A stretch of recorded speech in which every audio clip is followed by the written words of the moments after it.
Hey there, John.Hunter, your mortgage hunter, coming back to you again with another rate update. This one for the week of April 25th. So this week we ended the week without too much drama. So we avoided some of the volatility this week, and hope I didn't just jinx it for next week, because we've got some important news coming out at the end of the week. But week over week, this week it dropped a little bit. So we've got 30-year fixed at about 6.49 to about 7%. 15-year fixed 5.75 to about 6.5. FHA 6.25 to 7%. 15-year fixed, VA 6 1/8 to about 6.875. Down payment assistance 4.5 on the low end, right around 7.375 for one of the more aggressive, more common ones. So that's kind of the range on all those. Remember, guys, it's based on credit score, loan amount, loan type, property type, where it's located as far as different states, and income, whether you're a first-time home buyer. Anyway, a lot of variables, as you can tell. So if you want an individual rate quote, please reach out. I would be more than happy to help you with that.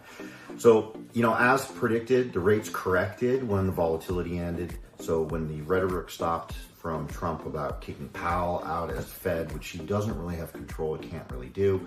So it was just crazy talk on his part, but on purpose, and I'll talk about that here in a second.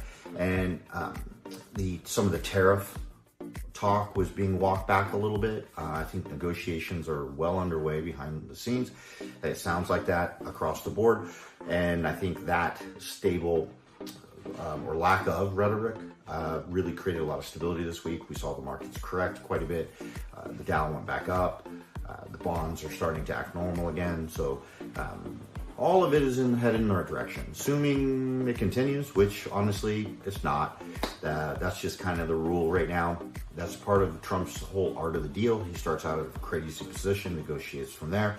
And it's really worked out pretty darn well, honestly, for him. And not a fun ride, though, if you're a consumer and you're watching it.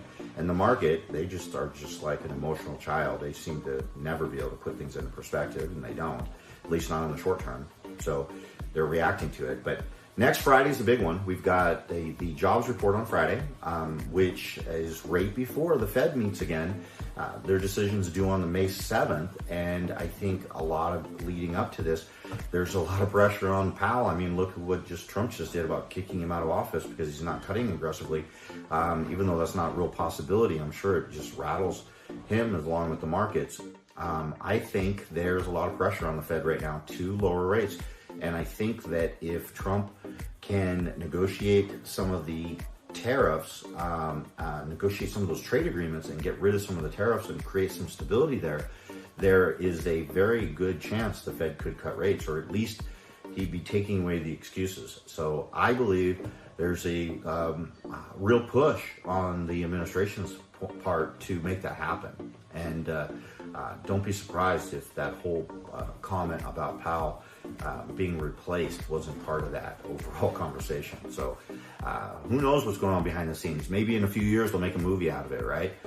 It'll be pretty interesting, no matter what side of the aisle you're on, I think. But anyway, guys, stay tuned. There's going to be a lot more information next week. We have another update coming on Friday. I'll have those job numbers and see what it does to the market. And hopefully we don't have too much crazy volatility between now and then. So, hey guys, have a wonderful weekend, and I will talk to you soon. Bye-bye.